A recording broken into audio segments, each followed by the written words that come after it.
ನನ್ನ ನಿಜವಾದ ನಾಮವು ಸೂಚನೆಗೆ ಮನೋರಂಜನೆ ಆಗಿದೆ. ಶಾಪ ನೀನರಿಯದ ಪ್ರೌಢನೆ ನನ್ನ ಅಂಕಿತ ನಾಮವನ್ನು ಕೇಳ್ತೀಯ?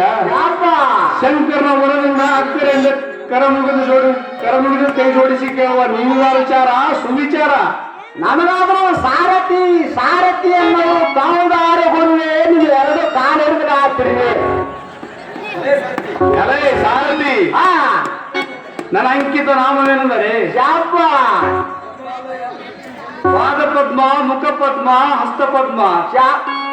ಶ್ರೀಮನ್ ನಾರಾಯಣ ನಾಭಿ ಕಮಲದಲ್ಲಿ ಉತ್ಪನ್ನವಾದ ಉಪನೀತಿಯನ್ನು ಮುಖಮಂಡಲಾಗ್ರದಿಂದ ಉದ್ಭವಿಸಿ ಋಗ್ವೇದ, ಸಾಮವೇದ, ಅಥರ್ವವೇದ, ಯಜುರ್ವೇದ ಎಂಬ ಮೂಲ ವಿಪರೀತಗಳನ್ನು ಶಾಪ ಮುಖಮಂಡಲಗಳ ಆಗ್ರಹದಿಂದ ಈ ಲೋಕೇಶನನ್ನು ಕೇಳ್ತೀಯ? ಶಾಪ ಏ ಸಾರಥಿ,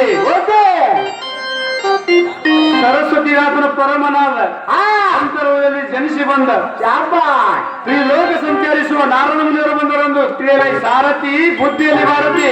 ಓಹೋ, ನಾರಾಯಣ ಸ್ವಾಮಿಗಳ ಆಲಯದಲ್ಲಿ ಸೈನ್ಯವಾಯಿತು, ಕುಂತಾಂತ ಭಯಾನಂದ ತೋರಿತು. ನಿಮ್ಮಿರುವ ರಾಜಮಂದಿರ ಬಿಟ್ಟು ನಡೆದಿರುವ ಸುಂದರ ಸಭಾಮಂದಿರಕ್ಕೆ ಬಂದ ಕಾಮ್ಯರ ರಾಜ ವೈರಿಗಳ ತೇಜ. ಎಲೈ ಸಾರಥಿ, ನಾನು ನೇರ ಮಂದಿರವನ್ನು ಬಿಟ್ಟು ನೆರೆದಿರುವ ಸಭಾಮಂದಿರಕ್ಕೆ ಬಂದಿದ್ದ ಕಾರಣವೇನೆಂದರೆ ಶುಕ್ರಾಚಾರ್ಯರ ಮಾರ್ಗೋಪಶದಿಂದ ರಕ್ಕಸರ ಸಾಮರ್ಥ್ಯವು ಏಣಿಕೆ ಇಲ್ಲದಂತೆ ಆಗಿದೆ.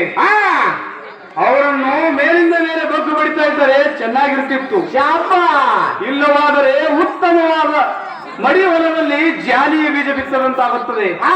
ಅದಕ್ಕೆ ಏನೋ ಆಲೋಚನೆ ಮಾಡಬೇಕೆಂದ ಕಾರಣದಿಂದ ಬಂದು ವರ್ಣವೈತಲೆ ಸಾರಥಿ, ಸರ್ವರಲ್ಲಿ ಕೀರ್ತಿ. ಎಲೆ ಸಾರಥಿ,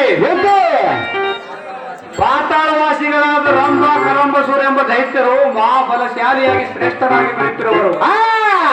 ಭೂಲೋಕವನ್ನು ವಶಪಡಿಸಿಕೊಳ್ಳದಲ್ಲದೆ ಸ್ವರ್ಗ ಲೋಕವನ್ನು ವಶಪಡಿಸಿಕೊಳ್ಳಲು ಯತ್ನಿಸಿದ್ದಾರೆ. ಶಾಪ ಅದರ ಮೂಲಕ ಬ್ರಹ್ಮ ವಿಷ್ಣು ರುದ್ರಾದಿಗಳಿಗೆ ಈ ದುರವರ ವಿಷಯವನ್ನು ಹೇಳಲು ಹೋದರೆ ಅವರ ಗರ್ವನಾಶ ಮಾಡೋದು ನಮ್ಮಿಂದ ಸರ್ವತಃ ಆಗುವುದಿಲ್ಲ ಎಂದು ಮುಖ್ಯವಾಗಿ ತಿಳಿಸಿದರು.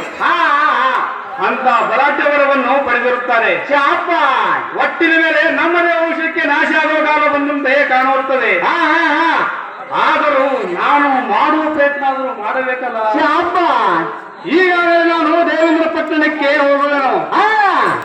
ಈ ವಾರ್ತೆಯನ್ನು ತಿಳಿಸಿದರೆ ಅಲ್ಲಿ ಏನಾಗುತ್ತೋ ನೋಡೋಣ. ಶಾಪ ಇದೆ, ಈಗಲೇ ನಾನು ಅಮರಾವತಿ ಪಟ್ಟಣಕ್ಕೆ ಹೋಗಿ ಬರುವೆನು. ನಾರಾಯಣ ಹರಿ ನಾರಾಯಣ ಹರಿ ನಾರಾಯಣ